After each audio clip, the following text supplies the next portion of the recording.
Good morning. Good morning sir. Good morning my students. বলো সবাই কেমন আছো? ভালো আছি। তো আজ তোমাদের কি পড়াতে হবে? আর আমাদের একটু টেন্স নিয়ে পড়িয়ে দেবেন স্যার? টেন্সটা না আমি ঠিক বুঝতে পারি না, যদি একটু পড়িয়ে দেন। আচ্ছা আচ্ছা, তুমি বলো তোমার কি সমস্যা টেন্স নিয়ে? আমি স্যার, আমার না টেন্স নিয়ে খুব টেনশন, একটু যদি পড়িয়ে দেন তো খুব ভালো হয়। বাবা ঠিক আছে, তো আজ আমরা তাহলে টেন্সই পড়ব। টেন্স নিয়ে তোমাদের আজকে এই ক্লাসটা করার পর দেখবে কোনো টেনশানই থাকবে না। সো আজকে আমাদের ক্লাসের নাম টেন্স নিয়ে no tension. Thank you sir. আচ্ছা, তোমরা কি জানো যে টেন্সটা ক ভাই? না। আচ্ছা, জানো না তো? তবে শোনো, টেন্সটা 3 ভাই: প্রেজেন্ট টেন্স, পাস্ট টেন্স আর ফিউচার টেন্স। ঠিক আছে? আবার এই 3 ভাইয়ের 4টে করে ছেলে আছে। তো সেই 4টে ছেলের নাম কি আমরা দেখব। আগে দেখে নেই 3 ভাইকে। দেখো তো, বড় ভাই দেখো প্রেজেন্ট টেন্স, মেজো ভাই পাস্ট টেন্স আর ছোট ভাই ফিউচার টেন্স। ঠিক আছে? সেই 3টে ভাইয়ের ছেলেগুলোর নামও আমরা দেখে নেব। এসো দেখি আমরা। প্রেজেন্ট টেন্সের 4টি ছেলে দেখো। প্রথম সিম্পল প্রেজেন্ট বা প্রেজেন্ট ইনডিফিনিট, তারপর প্রেজেন্ট কন্টিনিউয়াস বা প্রেজেন্ট প্রোগ্রেসিভ, 3 নম্বর প্রেজেন্ট পারফেক্ট আর 4 নম্বর প্রেজেন্ট পারফেক্ট কন্টিনিউয়াস। তাহলে কি বললাম? প্রেজেন্ট টেন্সের 4টি ছেলের নাম কি বলো তো দেখি? Simple present, present continuous, present perfect, present perfect continuous. Very good. তো আজ আমরা সিম্পল প্রেজেন্ট টেন্স নিয়েই পড়াশোনা করব। একই দিনে সবগুলো পড়লে তোমরা বুঝতে পারবে না, তাই প্রথম সিম্পল প্রেজেন্ট টেন্স বা প্রেজেন্ট ইনডিফিনিট টেন্স নিয়ে আজ আমরা পড়াশোনা করব। ঠিক আছে? তো চলো আমরা ক্লাস শুরু করি। সিম্পল প্রেজেন্ট আর প্রেজেন্ট ইনডিফিনিট টেন্স কখন হয় আমরা একটু দেখে নিই। দেখো,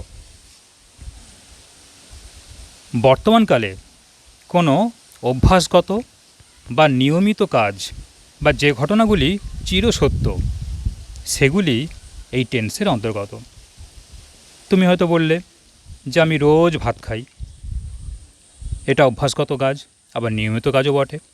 আমি রোজ পড়তে বসি বা সে রোজ পড়তে বসে, এটাও নিয়মিত কাজ। আবার দেখো, সূর্য পূর্ব দিকে ওঠে, পৃথিবী সূর্যের চারিদিকে ঘোরে, এগুলো সব চিরসত্য। তাই এই রকম যে বাক্যগুলি, একই আমরা বলবো সিম্পল প্রেজেন্ট টেন্স। ঠিক আছে? এটার আমরা ইংরাজিতে একটু ব্যাখ্যাটা দেখে নিই। দেখো, it is used to express an action in present time, habitual or usual actions or daily event or universal fact. বুঝতে পারছো? ইট ইজ ইউজড, এই টেন্স আমরা ব্যবহার করব to express an action, action মানে কাজ, কোনো কাজ প্রকাশ করার জন্য, ইন প্রেজেন্ট টাইম, যে কাজটি বর্তমানে হবে, বর্তমানে হয়, সে কাজটি হ্যাবিচুয়াল অভ্যাসগত, ইউজুয়াল খুব স্বাভাবিক, প্রাত্যহিক ডেইলি ইভেন্ট যেটা প্রতিদিনের কাজ, অর ইউনিভার্সাল ফ্যাক্ট চিরসত্য, যেটা আগেই বলেছি আমি। এইরকম ক্ষেত্রে আমরা সিম্পল প্রেজেন্ট টেন্স ইউজ করব। আবার দেখো, it is used to express an action in present time which is usually done on a regular basis, যে কাজগুলি আমরা প্রত্যেক দিন করি। আমি রোজ সকালে উঠে হাঁটি, তো এরকম যে কাজগুলো, তাকেই আমরা বলি সিম্পল প্রেজেন্ট টেন্স। বুঝতে পেরেছো? হ্যাঁ। বাহ, ভেরি গুড। তো দেখি কিছু আমরা এক্সাম্পল আগে, তাহলে ব্যাপারটা বুঝতে পারবো। দেখো, দেখো তো তোমরা কিসের ছবি দেখতে পাচ্ছ? সূর্যের। সূর্য দেখতে পাচ্ছ, যে সূর্য হয় অস্ত যাচ্ছে, নাহলে উঠছে, কিন্তু এখানে দেওয়া হয়েছে সূর্য উঠছে। একটা বাক্য দেখো দেওয়া হয়েছে, তোমরা সেন্টেন্সটা পড়ো দেখি। The sun rises in the east. আর একবার ভালো করে পড়ো। The sun rises in the east. Very good. The sun rises in the east. সূর্য পূর্ব দিকে ওঠে। এটি তো প্রাত্যহিক ঘটনা, রোজই ওঠে। তো এই বাক্যগুলি আমাদের সিম্পল প্রেজেন্ট টেন্সের মধ্যেই পড়ছে। আর একটি বাক্য আমরা দেখি। আচ্ছা, এটা একটু বলে দিই আমি। The sun rises in the east. দেখো তো, এই বাক্যে রাইজেস যে ওয়ার্ডটা লেখা হয়েছে, আসলে ওয়ার্ডটা কি না রাইজ, তার সঙ্গে এস যোগ করেছি। কেন এস যোগ করেছি? কারণ সাবজেক্ট দ্য সান। মনে রাখবে, সাবজেক্ট যদি সিঙ্গুলার নাউন হয়, অর্থাৎ সাবজেক্ট যদি একটা নাউনকে বোঝায়, একটা নামকে বোঝায়, তাহলে ভার্বের সঙ্গে আমাদের এস বা ইয়েস যোগ করতে হবে এই টেন্সের ক্ষেত্রে। বুঝতে পেরেছ? মনে করো গরু ঘাস খায়, তাহলে গরু একটা নাউন বলেছি আমি, তো কাউ ইটস গ্রাস, এস যোগ হবে। যদি আবার অনেকগুলো গরু হয়ে যায়, তখন কিন্তু এস যোগ হবে না, তখন কি হবে? কাউজ ইট গ্রাস। ক্লিয়ার? তাহলে সাবজেক্ট যদি একটি মাত্র নাউন হয়, ভার্বের সঙ্গে এস বা ইয়েস যোগ করব। সাবজেক্ট যদি প্লুরাল হয়, অনেকগুলি হয়, তাহলে আমরা ভার্বের সঙ্গে এস বা ইয়েস যোগ করতে পারবো না। ঠিক আছে? আমরা নেক্সট আরেকটি বাক্য দেখি। আচ্ছা, যে বাক্যটা দেখলাম, একটু রুল আমরা দেখে নেব। দেখো, দেওয়া হয়েছে হাউ টু ইউজ, কীভাবে আমরা ইউজ করব। We use the simple present tense to tell about. আমরা সিম্পল প্রেজেন্ট টেন্স ইউজ করি কী বলার ক্ষেত্রে? Number 1, general truths and facts, যেগুলো স্বাভাবিক সত্য এবং ঘটনা, সেগুলির ক্ষেত্রে ব্যবহার করব। দেখো, প্রথম বাক্যটা আমরা আগেই পড়ে নিয়েছি। কী লেখা আছে বলো? The sun rises in the east. Very good. এবার সেকেন্ড সেন্টেন্স কী লেখা আছে পড়ো দেখি। 2 + 5 makes 7. 2 + 5 makes 7। 2 + 5 makes 7। বুঝতে পেরেছ? যে 2-এর সঙ্গে 5 যোগ করলে 7 হয়। দেখো, মেকের সঙ্গে এস যোগ করেছি, কারণ সাবজেক্ট এখানে একটাই, 2 + 5, কোথাও অ্যান্ড লেখা মাঝখানে নেই। আবার দেখো 3 নম্বর বাক্য, তুমি বলো দেখি। The earth goes round the sun. The earth single noun, একটি নাউন, তাই ভার্বের সঙ্গে দেখো ইয়েস যোগ করা হয়েছে। The earth goes round the sun. Fourth sentence, water বয়েলস। Water singular noun, তাই বয়েলের সঙ্গে এস যোগ করা হয়েছে। Water বয়েলস at 100 degree Celsius. জল 100 ডিগ্রি সেলসিয়াসে ফোটে। নেক্সট আমরা আরেকটি নিয়ম দেখে নিই। দেখো, we use the simple present tense to tell about habits and repeated activities, যেগুলো আমাদের অভ্যাস, যেগুলি আমরা প্রত্যেক দিন করি, রিপিট করি, সেই ক্ষেত্রে আমরা সিম্পল প্রেজেন্ট টেন্স ব্যবহার করব। বুঝতে পারছ? 1 নম্বর বাক্য দেখো, Bob gets up at 6 AM। Bob gets up. দেখো, বব তো সিঙ্গুলার নাউন, একজনকে বোঝাচ্ছে, তাই গেটের সঙ্গে এস যোগ করেছি।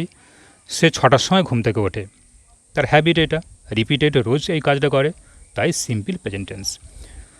2 নম্বর বাক্য, মাই ব্রাদার, আমার সঙ্গে বলো, my brother my brother smokes smokes 10 cigarettes 10 cigarettes a day. a day। এটা একটা অভ্যাস, বদভ্যাস। My brother smokes 10 cigarettes a day. My brother, আমার ভাই, একজনকে বোঝাচ্ছে, সিঙ্গুলার, তাই স্মোকের সঙ্গে এস যোগ করা হয়েছে। আমার ভাই একদিনে 10টা সিগারেট খায়। Next, Peter washes his hair once a week. Peter washes his hair once a week. Peter সপ্তাহে একদিন তার হেয়ার পরিষ্কার করে। দেখো, ওয়াশের সঙ্গে ইয়েস যোগ করা হয়েছে। Peter singular noun. আরেকটি বাক্য, the banks usually open at 9 in the morning। Banks দেখে নাও, দ্য ব্যাঙ্কস প্লুরাল নাউন, সেই জন্যই ওপেন লেখা হলো, ওপেন্স নয়। ব্যাঙ্ক হলে ওপেন্স হতো, ব্যাঙ্কস হয়েছে বলেই ওপেন হয়েছে। এটাও ইউজুয়াল জিনিস একটা, প্রত্যেক দিন 9টার সময় ব্যাঙ্ক খোলে।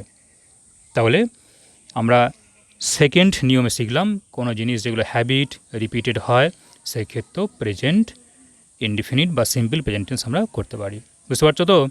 হ্যাঁ। আচ্ছা, এবার দেখব আমরা 3 নম্বর।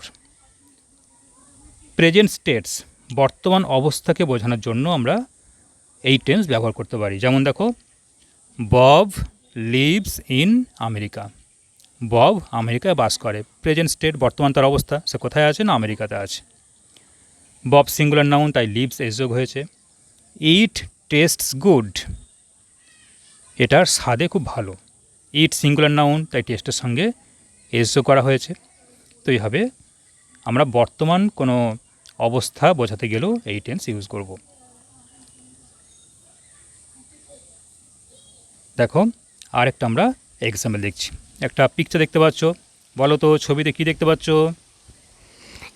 একজন ফাদার তার ছেলেকে আর তার ওয়াইফকে বাই করছে। আচ্ছা, ভেরি গুড। তো দেখি আমার এখানে বাক্যটা কি বলছে, দেখো। My father is a businessman, he goes to his office daily. My father is a businessman, he goes to his office daily. দেখে নাও, হি, হি মানে একজন, যেহেতু হি মানে একজন, তাই গোয়ের সঙ্গে ইয়েস যোগ করা হয়েছে।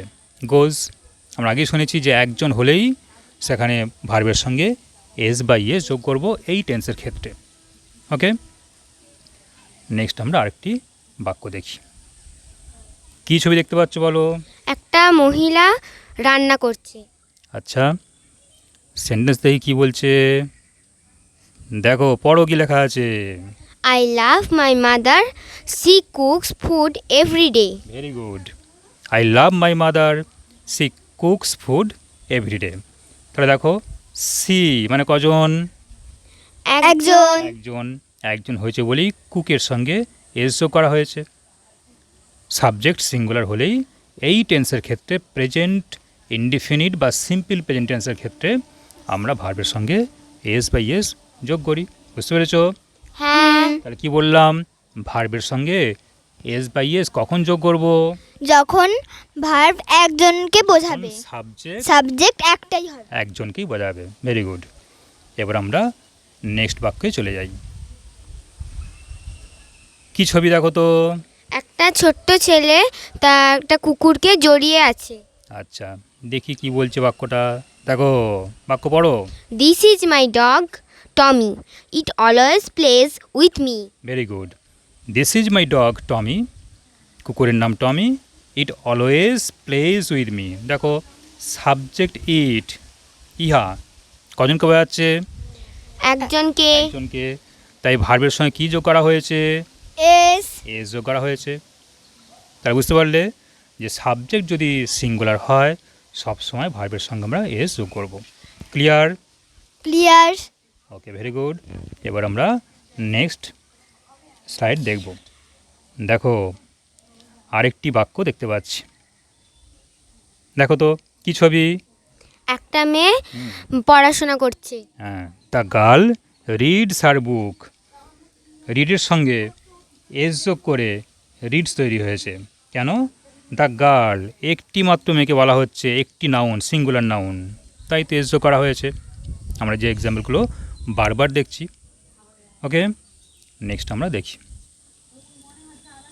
দেখো, এতগুলো বাক্য দেখেছি আমরা, এবার কিছু নিয়ম আমরা শিখব। স্ট্রাকচার অফ সেন্টেন্স, এই টেন্সের ক্ষেত্রে বাক্যের গঠন কেমন হবে দেখো না। হি, সি, ইট সিঙ্গুলার নাউন যদি থাকে, যদি বাক্যের শুরুতে হি থাকে, সি থাকে, ইট থাকে বা সিঙ্গুলার নাউন যে কোনো নাউন যদি একজন থাকে, ম্যান, গার্ল, বয় এরকম যদি থাকে, তাহলে কি হবে দেখো। প্রথম আছে প্লাস চিহ্ন। কেন? যদি বাক্যটা হ্যাঁবাচক বাক্য হয় সেই ক্ষেত্রে কি হবে, সাবজেক্ট লিখব। একটু আগে দেখেছি, the girl reads her book, subject the girl, S বা ইয়েস যোগ করতে হবে। রিড ছিল, টু মেন ভার্ব, রিডের সঙ্গে এস বা এস যোগ হয়েছে, প্লাস অবজেক্ট আছে, the girl reads her book. বুঝতে পেরেছ? যদি নেগেটিভ সেন্টেন্স হয় তখন কী হবে, সাবজেক্ট থাকবে, এরপর ডাজ নট আনতে হবে।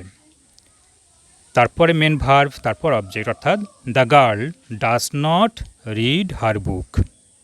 বুঝতে পেরেছ? এবার যদি কোয়েশ্চেন হয়, কোয়েশ্চেন তৈরি করি, তাহলে কি করব? তাহলে করতে হবে does the girl read her book. ঠিক আছে? তো আমরা পরের ক্লাসে এগুলো নিয়ে আরও ডিটেলস আলোচনা করব। তোমাদের মোটামুটি স্ট্রাকচারটা আমি বলে দিলাম। বুঝতে পারছো তো? হ্যাঁ। আচ্ছা, এবার আমরা নেক্সট কিছু এক্সাম্পল দেখি। দেখো তো কিসের ছবি? School. School. We come back from school at 4:30 PM everyday. We come back from school at 4:30 PM everyday. আমরা প্রত্যেক দিন বিকেল 4:30টার সময় স্কুল থেকে বাড়ি আসি। দেখো সাবজেক্ট দেখো তো, উই। উই মানে কি? আমরা। আমরা মানে কি একজন না একের বেশি? একের বেশি। দেখো একের বেশি যেহেতু হয়েছে, কামের সঙ্গে এস তো যোগ করা হয়নি, অর্থাৎ সাবজেক্ট যদি প্লুরাল হয়ে যায় তখন কিন্তু ভার্বের সঙ্গে এস বাই এস যোগ করতে পারবো না। ক্লিয়ার? ক্লিয়ার। সাবজেক্ট সিঙ্গুলার হলে ভার্বের সঙ্গে এস বাই এস যোগ করবো, সাবজেক্ট প্লুরাল হলে ভার্বের সঙ্গে ইয়েস যোগ করব না। এস বাই এস যোগ করবো না। ঠিক আছে, আমরা নেক্সট আরেকটা এক্সাম্পল দেখব। দেখো তো কিসের ছবি এটাই? এটা ফুটবল খেলছে। অর্থাৎ ফুটবলারদের ছবি। দেখো বাক্য কি দিয়েছে? They play football. বল। সাবজেক্ট কোনটা? দে। দে। দে মানে একজন না অনেকজন? অনেকজন। অনেকজন। তাই প্লের সঙ্গে কি ইউজ করা হয়নি? এস বা ইয়েস। Very good. প্লের সঙ্গে এস বাই এস যোগ করা হয়নি। বুঝতে পেরেছ? এবার আমরা নেক্সট স্লাইড দেখি। তাহলে এখানে কি দেখছি? আবার এক ধরনের স্ট্রাকচার অফ সেন্টেন্স আমরা দেখব। দেখো structure of sentence, I, we, you, they, plural noun. কি বললাম পড়ো একবার। I, we, you, they, plural noun. যদি সাবজেক্ট এগুলি হয় তাহলে কি হবে? তাহলে subject plus main verb plus object, এখানে কিন্তু ভার্বের সঙ্গে কি যোগ হচ্ছে না? বলো কি যোগ হচ্ছে না ভার্বের সঙ্গে? এস বা ইয়েস। ইয়েস যোগ হচ্ছে না। Very good. তাহলে বাক্যে আই, উই, ইউ, দে এবং প্লুরাল নাউন থাকলে ভার্বের সঙ্গে এস বা ইয়েস আমরা যোগ করব না। এটি গেল হ্যাঁবাচক বাক্যের ক্ষেত্রে। এবার দেখো নাবাচক বাক্য হলে কী হবে? Subject plus do not plus main verb plus object. অর্থাৎ মনে করো they do not play football. They do not play football. যদি কোশ্চেন হয় তাহলে কী হবে? Do they play football. Do they play football. বুঝতে পেরেছ? তো এইভাবে বাক্যগুলো তৈরি করতে হবে। নেক্সট স্লাইড আমরা দেখি। কিছু এখানে এক্সাম্পল দেওয়া হয়েছে, তুমি পড়ো দেখি এক্সাম্পল কী লেখা আছে। I write a letter. দেখো আইয়ের পরে রাইট। আই সিঙ্গুলার হলেও আমরা একটু আগে পড়েছি যে আই, উই, ইউ এগুলো থাকলে ভার্বের সঙ্গে এস বাই এস যোগ করতে পারবো না, তাই যোগ করেনি। I write a letter. পরের বাক্যটা পড়ো। He gets up early in the morning. আচ্ছা তুমি পড়ো তো এই বাক্যটা। Sun rises in east. Sun rises in east, এটা দা হওয়া উচিত ছিল। The sun rises in the east. যাই হোক, তিনটি বাক্যই আমাদের হ্যাঁবাচক বাক্য দেওয়া হয়েছে। এই তিনটি বাক্যকেই নেগেটিভ করে দেওয়া হয়েছে। দেখো কী হবে। উপরে ছিল আই রাইট এ লেটার, এখানে কি হলো? I do not right a letter. এখানে ছিল হি gets up early in the morning, এখানে কি হলো? He does not get up early in the morning. San rises in east, San does not rise in east. বুঝতে পারছো? আর সেগুলি question করা হয়েছে। Do I write a letter? Does he get up early in the morning? Does sun rise in east? শুধু does ওয়ার্ডটা প্রথমে আনা হয়েছে বা ডু ওয়ার্ডটা প্রথমে আনা হয়েছে। ঠিক আছে, এইগুলো পরে আমরা একটু ডিটেলসে আলোচনা করব, মোটামুটি জেনে নাও। নেক্সট স্লাইড আমরা দেখি। তাহলে এতক্ষণ আমরা যে টেন্স শিখলাম সেই টেন্সের রুলগুলো আর একবার ভালো করে দেখে নেব। দেখো, we add S or ES to the verb when subject is he, she or it or singular noun. আগে আলোচনা করেছি, আর একবার ভালো করে আমরা ব্যাপারটা বুঝে নিচ্ছি। তুমি পড়ো তো সাবজেক্ট কী লেখা আছে এখানে? হি, সি, ইট, নাউন। নাউন, নাউন মানে সিঙ্গুলার নাউন। তুমি পড়ো তো ভার্বটা কী লেখা হয়েছে? লাইকস। লাইকস। তুমি বলো অবজেক্ট কী আছে? ক্রিকেট। ক্রিকেট। তাহলে কি হলো? He likes cricket, she likes cricket, it likes cricket. কোনো নাউন, যে কোনো নাম একটা বলো আমাকে। রবি। রবি। রবি লাইকস ক্রিকেট। ঠিক আছে, এবার যদি সাবজেক্ট পড়ো, তুমি কী লেখা আছে? I, you, we, they, nouns. Subject যদি আই হয়, ইউ হয়, উই, দে এবং প্লুরাল নাউন হয়, তখন ভার্ব তাহলে কী লেখা হয়েছে? লাইক। লাইক। আর তো এসো করা হয়নি। অবজেক্ট কী আছে? ফুটবল। ফুটবল। তাহলে কি হলো? I like football, you like football, we like football, they like football. আর নাউন হয়তো বললে দ্য বয়েজ লাইক ফুটবল। ঠিক আছে, বুঝতে পারছো? হ্যাঁ। হ্যাঁ, তাহলে আমরা একটু আগে যা শিখেছি সেটিকে পরিষ্কার করে আরও ছক দিয়ে একটা বুঝিয়ে দেওয়া হচ্ছে। এবার তোমরা নেক্সট দেখো। দেখো বেশ কিছু আমাদের স্লাইড, বেশ কিছু এক্সাম্পল দেওয়া হয়েছে। প্রথম দেখো এস যোগ করে, মেরি ফিডস হার ডগ। আসলে ওয়ার্ডটা ফিড, এস যোগ করা হয়েছে। Peter enjoys the food. Peter singular noun, দেখতে পেয়েছো? এনজয় থেকে enjoys. Tim always cooks. Tim singular noun, কুকের সঙ্গে এস যোগ করা হয়েছে। এবার ইএস যোগ দেখো, Tim watches TV. May usually dresses in pink. Bob never washes his car. দেখতে পেয়েছো সব জায়গাতে ইএস যোগ করা হয়েছে এগুলো, তাই তো? হ্যাঁ। এবার দেখো যদি ওয়াই থাকে বাক্যে তখন কি হবে? দ্য বেবি, পড়ো বাক্যটা পড়ো। The baby cries loudly. তাহলে কি দেখলে? ক্রাই থেকে কি হয়েছে? ওয়াই থেকে কি হলো না আই ইএস যোগ হয়েছে, তাই তো? ক্রাই থেকে ক্রাইজ। এই বাক্যটা পড়ো। Peter carries a heavy bag. Carry থেকে ক্যারিজ। টিনা ড্রাই থেকে কি হয়েছে? ড্রাইজ। পড়ো বাক্যটা পড়ো। Tina dries the dishes every night. তাহলে আমরা এসের ব্যবহার শিখলাম, ইএস ব্যবহার শিখলাম এবং আই ইএসের ব্যবহারটাও শিখলাম। এবার এসে আমরা নেক্সট স্লাইডের ক্ষেত্রে দেখো, যদি নেগেটিভ সেন্টেন্স হয় সেক্ষেত্রে আমরা কি করব? We add do not or does not to make the sentence negative. বুঝতে পেরেছো? ডু নট ইউজ করি, ডাজ নট ইউজ করি। কখন ডু নট ইউজ করব আর কখন ডাজ নট ইউজ করব? না, ডু নট তখন ইউজ করব যদি সাবজেক্ট হয় প্লুরাল বা সাবজেক্ট হয় আই, উই এবং ইউ। আর ডাজ নট কখন? যদি সাবজেক্ট হয় সিঙ্গুলার বা হি, সি, ইট থাকে। দেখো এক্সাম্পল দেখো, don't change the verb after do or does. বাক্যে ডু ডাজ থাকলে ভার্বের কোনো চেঞ্জ হবে না, ভার্ব যেমন ছিল তেমনই থাকবে। ঠিক আছে, এস বাই এস যোগ করতে পারবো না। প্রথম বাক্য, মিমি লাইক সংস। ঠিক আছে, যদি নট যোগ করি তাহলে কি হবে? মিমি ডাজ নট লাইক সং। দেখো ডাজ নট হয়ে গেল কারণ মিমি সিঙ্গুলার নাউন। ঠিক আছে, এবার আমরা নেক্সট স্লাইড দেখব।